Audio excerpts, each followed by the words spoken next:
Universal power training എന്ന് പറയുന്ന ഒരു സിസ്റ്റം സ്റ്റാർട്ട് ചെയ്യും. ആ സിസ്റ്റം ശരിക്കും പറഞ്ഞാൽ ഒരു വ്യക്തിക്ക് മാത്രം കൊടുക്കുന്ന രീതിയായിരുന്നു. കാരണം എനിക്ക് അങ്ങനെ ചെയ്യാനാണ് തോന്നിയത്.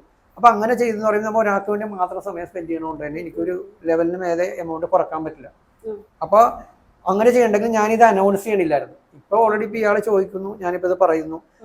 ഇപ്പൊ ഈ പറഞ്ഞ പോലെ ഞാൻ ചെയ്യണം. ഇപ്പൊ ഞാൻ പ്രതീക്ഷിക്കാണ്ട് ചോദിച്ച ചോദ്യമാണ് ഗ്രൂപ്പ് ട്രെയിനിങ് എന്താണ് ചോദിച്ചത്? ഗ്രൂപ്പായിട്ട് ട്രെയിനിങ് കൊടുത്തിട്ട് ഒന്നിലധികം പേർക്ക് കൊടുക്കാൻ പറയുന്നു.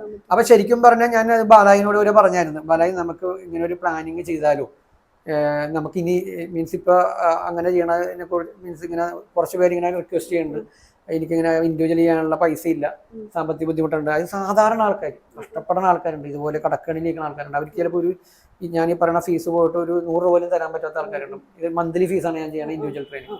അപ്പൊ അങ്ങനെയൊക്കെയുള്ള വീഡിയോ മീൻസ് ഓൾറെഡി ആൾക്കാർ മെസ്സേജ് ഇവിടെ ഉണ്ട്. അപ്പൊ എനിക്ക് തോന്നുന്നു കഴിഞ്ഞ ഒരു ലൈഫ് സ്റ്റോറിയുടെ ഒരു വീഡിയോ ചെയ്തിട്ടുണ്ടായി കുറച്ച് ദിവസം മുമ്പ്. അപ്പൊ ആ വീഡിയോ കണ്ടപ്പോൾ ഞാൻ ഇങ്ങനെയൊക്കെ അനുഭവത്തിലൂടെ കടന്നു പോയതാണെന്ന് മനസ്സിലാക്കിയിട്ട് കുറെ ആൾക്കാരാണ് ഇങ്ങനെ, സാറേ എനിക്ക് നമുക്കൊരു ഇത് തരാമോ? അപ്പൊ എനിക്ക് ഇൻഡിവിജ്വലി അങ്ങനെ ചെയ്യാൻ പറ്റില്ല. അപ്പൊ ഞാനത് ബാലാജിയായിട്ട് ഡിസ്കസ് ചെയ്ത്, ഇങ്ങനെ ആൾക്കാർ ഇത് വന്നിട്ടുണ്ട്, നമുക്ക് എന്തെങ്കിലും അങ്ങനെയാണെങ്കിൽ നമുക്ക് ഇങ്ങനെ ഒരെണ്ണം പ്ലാൻ ചെയ്താലോ. അങ്ങനെ ഇപ്പൊ നമ്മൾ ഒരു ഗ്രൂപ്പ് ട്രെയിനിങ് ഓൾറെഡി പ്ലാൻ ചെയ്യേണ്ടത്. അതെന്ന് പറയുമ്പോൾ വീക്കിലി വൺസ് 45 മിനിറ്റ് ആയിരിക്കും ക്ലാസ്. അത് ഓൺലൈൻ ക്ലാസ് ആയിരിക്കും.